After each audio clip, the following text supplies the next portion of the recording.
Welcome my dear students.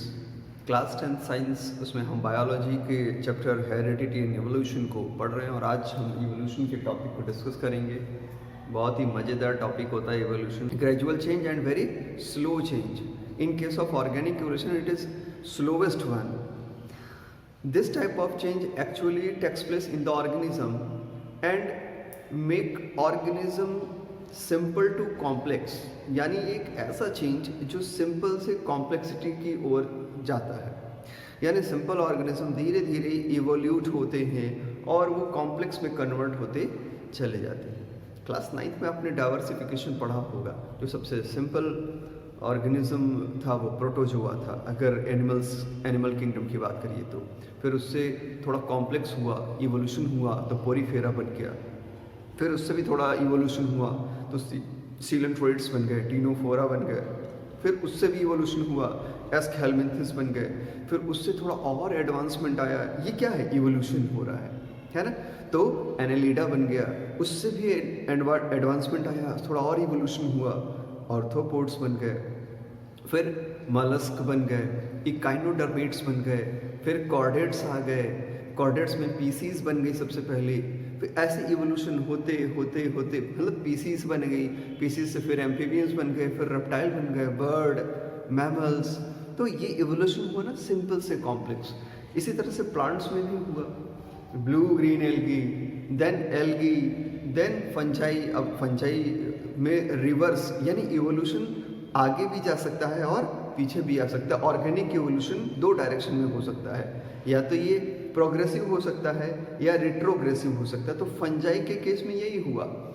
Algae से एक progressive development हुआ, एक रिट्रोग्रेसिव डेवलपमेंट हुआ. ऐसा माना जाता है कि एल्गी से प्रोग्रेसिव ग्रोथ जो हुआ उससे बने ब्रायोफाइट, लेकिन ब्रायोफाइट में रिट्रोग्रेसिव ग्रोथ हो गया और वो बन गए फंजाई, है ना.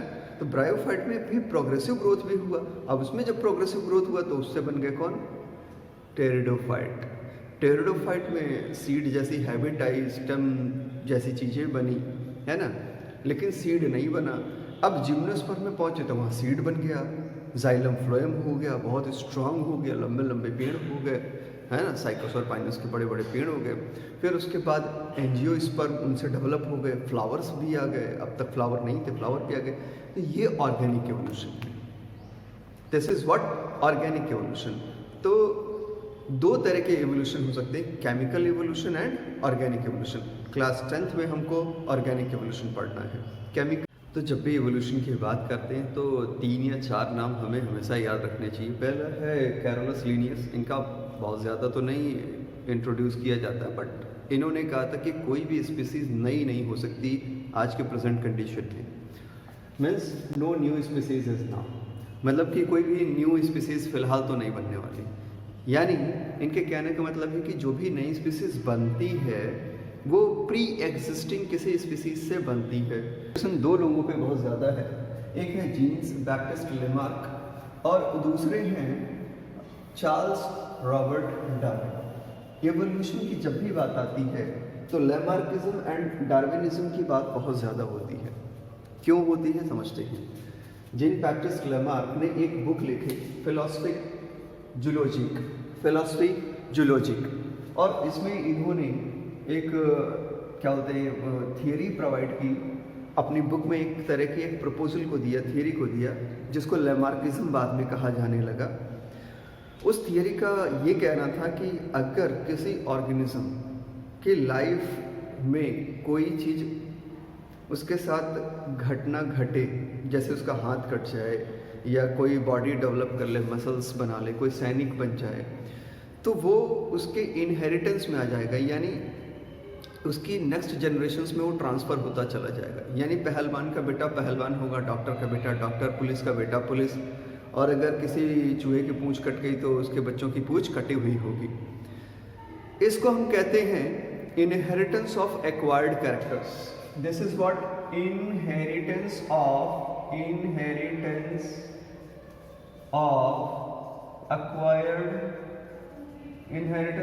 acquired characters.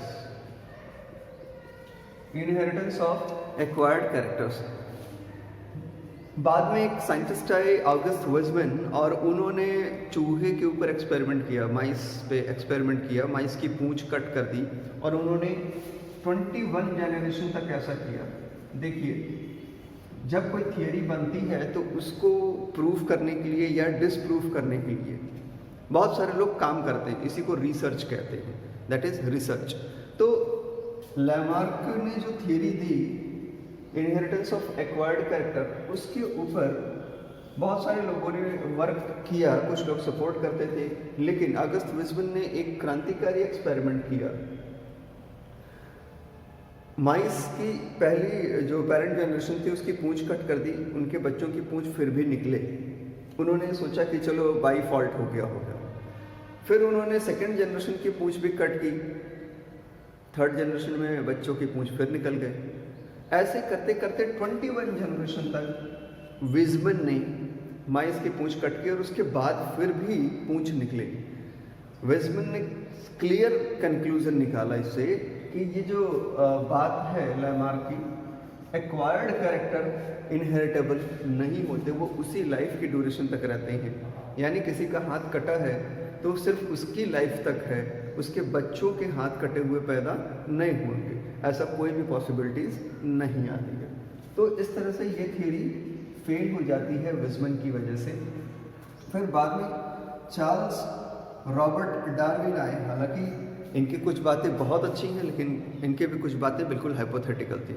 इन्होंने भी एक बुक लिखी, ओरिजिन ऑफ स्पीसीज। अब ये ओरिजिन ऑफ स्पीसीज लिखने के लिए इन्होंने बड़ी मेहनत की थी। इंग्लैंड के राजघराने से इनको एक जहाज़ मिला था, HMS बीगल, जिसपे कि ये शाही खर्च पे पूरे दुनिया को घूमा इन्होंने। उसी ड्यूरेशन में ये गैलापागोस आइलैंड्स में गए और वहाँ पे डिफरेंट टाइप ऑफ बर्ड्स को देखा। बाद में वो बर्ड्स, जो डिफरेंट बर्ड्स थी, उनको हम लोग डार्विन फिंचेस के नाम से जानने लगे। डार्विन फिंचेस, ठीक है। और उसके बाद इन्होंने इसमें एक थियरी प्रोवाइड की अपनी बुक में, और वो था theory of natural selection. Theory of natural selection. और इस थियरी के अकॉर्डिंग डार्विन ने ये कहा कि नेचर सेलेक्ट करता है कि कौन सी स्पीसीज डेवलप करेगी और कौन सी स्पीसीज उसके बाद रुक जाएगी, ठीक है। तो इसकी सपोर्ट में इन्होंने बहुत सारे क्या बोलते हैं अपने एग्जाम्पल्स प्रोवाइड किए, जिसमें से डार्विन फिंचेस तो बहुत ज़्यादा फेमस भी हो गया। ऐसे ही एक साइंटिस्ट है वैलेस ने भी दुनिया घूमी, और दुनिया घूमने के बाद उन्होंने कुछ कंक्लूजन्स बनाए। कंक्लूजन में ये था, पहले तो उन्होंने कहा कि कोई भी चीज़, कई चीज़ें, बातें स्टेप में करते थे वो, तो उन्होंने एक स्टेप का चार्ट बनाया, टेबल बनाया और डार्विन को सेंड किया। मैं शेयर करता रहूँगा, आप देखते रहिएगा। तो उनकी जो पहली बातें थी, जो फैक्ट्स थे, वो थे कि कोई भी जो ऑर्गेनिज्म होता है, जो लोअर ऑर्गेनिज्म होते हैं, वो एनर्मस फर्टिलिटी करते हैं, बहुत ज़्यादा बच्चे पैदा करते हैं। दूसरा जो फैक्ट था कि constant number of animal of a species, यानी कितने भी बच्चे पैदा करें लेकिन उनकी जो जनरेशन आती है उसमें नंबर कांस्टेंट ही रहता है, वो बहुत ज़्यादा डिस्टर्ब नहीं होता, 150 आगे पीछे हुए तो हुए। इसका कंक्लूजन क्या निकला है? कंक्लूजन ये है कि चाहे जितने भी पैदा हो, एनर्मस फर्टिलिटी हो, लेकिन वो कांस्टेंट क्यों है? क्योंकि इसका आप कंक्लूजन सुनिए, क्योंकि उनको जिंदा रहने के लिए स्ट्रगल करना पड़ता है, and this is called struggle for existence. ये वैलेस ने फैक्ट निकाला, डार्विन ने अप्रूव किया, डार्विन को भेजा, क्योंकि डार्विन उस समय बहुत बड़े साइंटिस्ट हुआ करते थे, तो बिल्कुल उनकी जो क्या होते हैं बातों को लोग सुनते थे, तो डार्विन के नाम पे इसको फेमस कर दिया गया कि स्ट्रगल फॉर एग्जिस्टेंस। फिर दो और फैक्ट वैलेस ने सुझाव में रखे, वो ये कि स्ट्रगल फॉर एग्जिस्टेंस अगर है तो वहाँ पे क्या होता है, हेरिटेबल वेरिएशन क्रिएट होता है, यानी अगर स्ट्रगल फॉर एक्सिस्टेंस है तो वहाँ हेरिटेबल वेरिएशन हो रहा है। इसका मतलब क्या?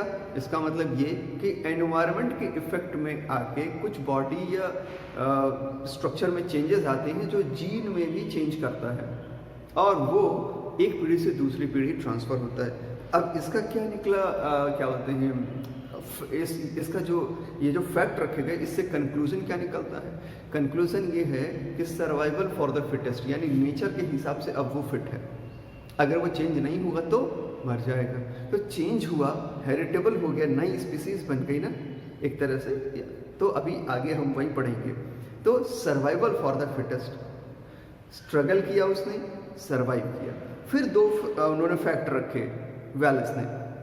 उन्होंने कहा कि सर्वाइवल ऑफ द फिटेस्ट है तो ठीक है, उसको कंटिन्यूअस एनवायरमेंटल चेंजेस से भी लड़ने होंगे, यानी खुद को अब एडजस्ट करता रहना पड़ा।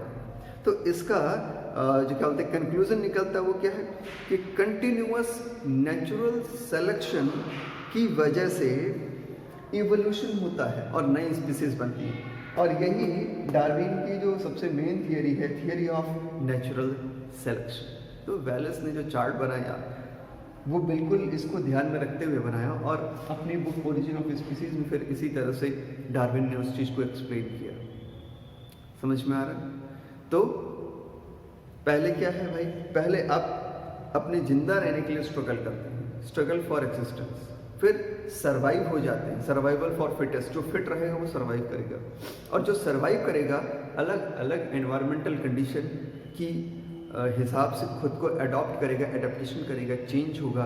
तो इस तरह से नई नई स्पीसीज का डेवलपमेंट होगा, यानी ऑर्गेनिक इवोल्यूशन होगा। और ये बहुत ही धीरे धीरे होता है, ग्रेजुअल।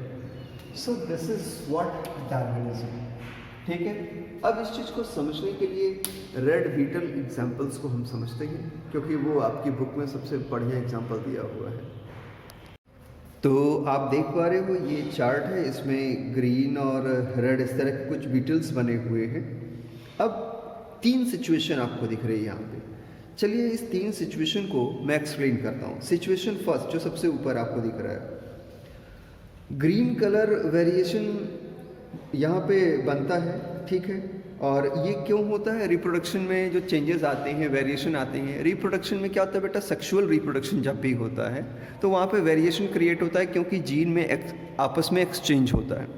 तो चलिए इसकी वजह से ये थोड़ा सा चेंज आ गया है ना। तो एक बीटल उसमें से डिफरेंट लुक में आ गया, आपको दिख रहा है ना ऊपर बिल्कुल अलग से ग्रीन कलर। ग्रीन बीटल्स के अंदर वो एक बिल्कुल अलग से दिखने लगा।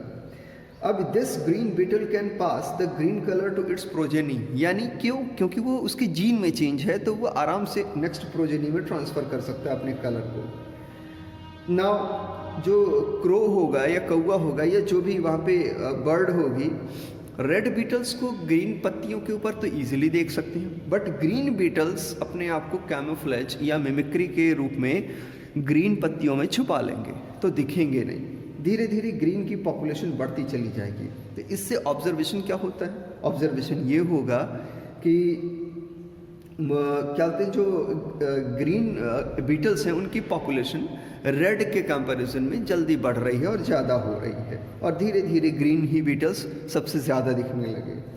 कंक्लूजन क्या निकलता है? वेरिएशन हैव सर्वाइवल एडवांटेज, यानी जो वेरिएशन है उसके सर्वाइवल एडवांटेज होते हैं। दूसरा क्या हो सकता है? Rare variation came as a common characteristic in the population, किसी भी पॉपुलेशन में ऐसा कैरेक्टर डेवलप होता ही है। नेक्स्ट और क्या हो सकता है? दूसरे वर्ड्स में कहें तो frequency of certain gene traits changed over generations, यानी जब जनरेशन टू जनरेशन जाती है तो मे बी, क्योंकि क्या होता है कि सेक्सुअल रिप्रोडक्शन में क्रॉसेस होते हैं और जीन में चेंजेस आ सकते हैं पैटर्न में, तो एक लॉन्ग ड्यूरेशन के बाद कोई चेंज दिखने लग सकता है ना, और वो हेरिटेबल भी हो जाएगा। The number of red beetles decrease as the number of crows increase, ये है नेचुरल सिलेक्शन, या ये कह सकते हैं कि जो बर्ड हैं वो इजीली देख पा रहे थे तो नेचर ने सेलेक्ट किया। डार्विन की थियरी यहाँ पे काम कर रही है, theory of natural selection. Second situation को देखते हैं। यहाँ पे ब्लू बीटल्स का इवोल्यूशन होगा, है ना। अब सेकंड सिचुएशन में क्या है, a blue colour variation arises during reproduction. Reproduction में एक ब्लू कलर की बीटल बन जाती है ना। तो ब्लू कलर की जो बीटल बनती है, अब देखिए वो कैसे है। यहाँ पे एलिफेंट है ना, उसका एलिफेंट फुट कंडीशन वाली ही बात है कि एक हाथी आता है, उस पॉपुलेशन में बहुत सारी बीटल्स हैं, है ना। और वहाँ पे मान लीजिए क्रो नहीं है, क्योंकि क्रो क्या करेंगे ना, वो तो ब्लू को भी देख सकते हैं और रेड को भी देख सकते हैं। वो तो ग्रीन था ना जो पत्तियों में छुप जाता था। तो यहाँ पे क्रो वाली कंडीशन नहीं रखी है, यहाँ पे एक हाथी की कंडीशन रखी है कि एक एलिफेंट आता है और मैक्सिमम पॉपुलेशन को दबा देता है। अब उसमें बचने वाले में कुछ ब्लू थे और बाकी क्या बोलते हैं रेड वाले थे। लेकिन हुआ क्या कि ब्लू वाले थोड़े से ज़्यादा बचे और रेड वाले थोड़े कम बचे। तो ब्लू वाले बहुत जल्दी डेवलप हो गए और उनकी जो स्पीसीज थी वो ज़्यादा फैल गई। अब ब्लू और रेड लगभग इक्वल अमाउंट में थे, बट ब्लू वाली पॉपुलेशन बढ़ गई, उसका एवोल्यूशन ज़्यादा हो गया। जबकि शुरू में सिर्फ एक ही बना था ना, एक ही ब्लू आपको क्या बोलते हैं बीटल मिला था। तो इसका ऑब्जर्वेशन से ये पता चलता है कि क्या है कि population of beetle grows slowly and blue beetle are more in number. Why it is? क्योंकि जो एलिफेंट ने पॉपुलेशन को दबा दिया था, उसके बाद बचे हुए बीटल में से ब्लू वाले ज़्यादा थे, तो वो थोड़े जल्दी बढ़ गए, है ना। कंक्लूजन में ये हो सकता है कि variation do not have survival advantage. भाई यहाँ पे वेरिएशन में सर्वाइवल एडवांटेज गड़बड़ हो गया, क्योंकि रेड और ब्लू दोनों ही बर्ड के बहुत इजीली शिकार हो सकते हैं, तो फिलहाल तो कोई सर्वाइवल एडवांटेज नहीं है। सेकेंड ऑब्जर्वेशन या कंक्लूजन क्या कह सकता है कि frequency of certain traits gene can change by accident in small population. क्योंकि एलिफेंट का आना और उसका पाँव रखना और उसके बाद ब्लू बीटल्स का ज़्यादा नंबर बचना, ये सिर्फ एक्सीडेंट है।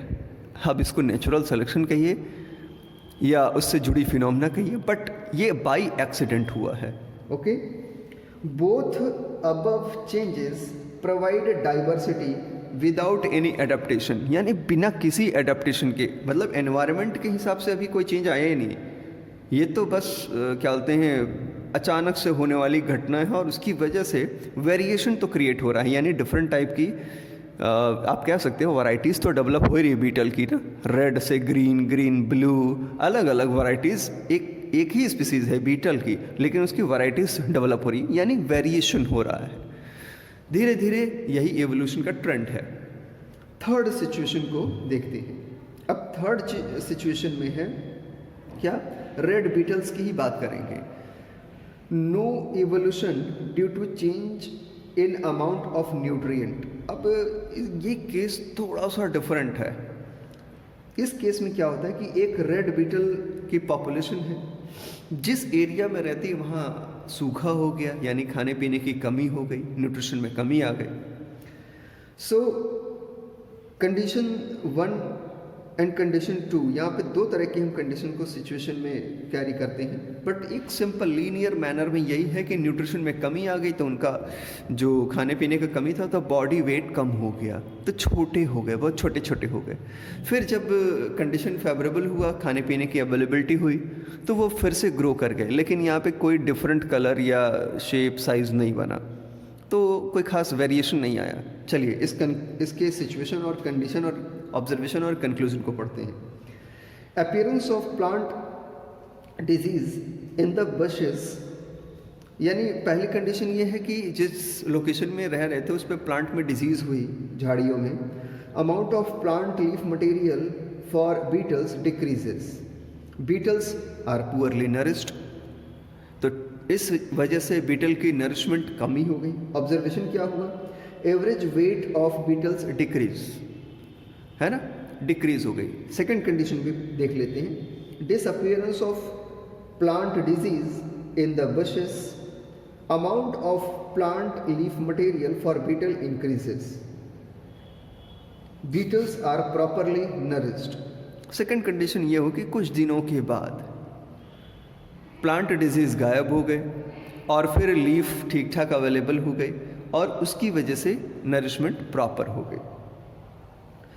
ऑब्जर्वेशन क्या हुआ, size of the saturated beetle increases to normal, जो अभी अचानक से रिड्यूस हो गई थी साइज, धीरे धीरे वो फिर से नॉर्मल हो गए। तो कंक्लूजन क्या निकला, कंक्लूजन ये है कि the change in the weight of beetles is not inherited over generation because it is somatic variation, है ना। तो ये कैसा वेरिएशन है, सोमैटिक वेरिएशन, जेनेटिक वेरिएशन नहीं है। वो न्यूट्रिशन की वजह से हो रहा है, ना कि जीन में चेंज होने की वजह से हो रहा है। तो ये बीटल का एग्जाम्पल लेते हुए हमने क्या किया, इसको समझने की कोशिश की कि इवोल्यूशन कैसे हो सकता है या क्या अफेक्टेड है, नेचर कैसे सेलेक्ट कर सकता है, कौन कौन सी चीज़ें इन्फ्लुएंस करती हैं। ये बहुत ही सिंपल तरीका था, एनसीईआरटी ने ऐसे एग्जाम्पल इसलिए दिए कि आपको इंटरेस्टिंग तरीके से समझ में आए।